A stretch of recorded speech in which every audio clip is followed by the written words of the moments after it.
Hey, it's Matt Kelly, host of the Next Gear Green here in Detroit at the North American International Auto Show, the Detroit Auto Show.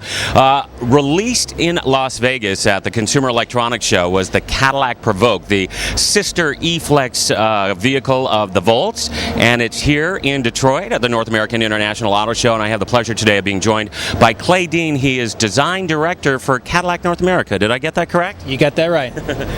Clay, it's a pleasure having you on the show today. Talk to me about this vehicle. I really have to congratulate you on it. I think it's a home run and literally almost ready to drive off the showroom floor with literally very few changes. Yeah, right. Obviously, it's a concept. Right. So what we have here is the Provoq. It's our latest concept that really telegraphs a lot of things for us in Cadillac. It's one of three concepts we talked about today. This one focuses on our fuel cell technology, which is a big story. As you know, with General Motors, we're putting a lot of effort into alternative sources of propulsion. So what we have here is our fifth generation of fuel cell. It's tied also to our E-Flex architecture, which we saw last year on the Volt. So it's an electric-driven car. It gets its energy from the fuel cell. But also, along with that, was an opportunity for us to take the Cadillac form language and gestures and cues and begin to progress them to a different state. Everything was meant to really evolve the surface language and the gestures. You look at the front right now, we have lit here the signature lighting. One of the things that we love about Cadillac is our vertical tail lamps. It's a cue that we've generated over years and years and years.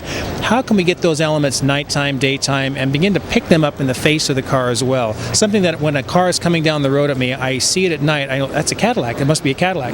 So that was an element. The jewel-like features in the headlamps. We're putting a lot of attention on jewelry and lighting and all those cues that the customer can see every day. A little bit of bling. A little bit of bling, but done tastefully. And then the surfaces and the forms. The CTS is a beautiful car for us today. It's something that we really appreciate. How would those gestures and those forms and those surfaces translate to a vehicle that's a lot taller, that has a different proportion and shape? I think we've stumbled across something that actually kind of works pretty well. The crossover luxury market, it's a big market.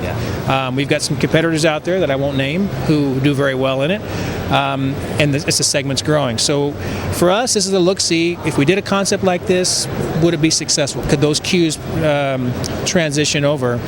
And so far, we're pretty happy with it. I was going to ask you, I mean, it is just a concept, but are you seriously examining then the crossover SUV market for your luxury brand Cadillac?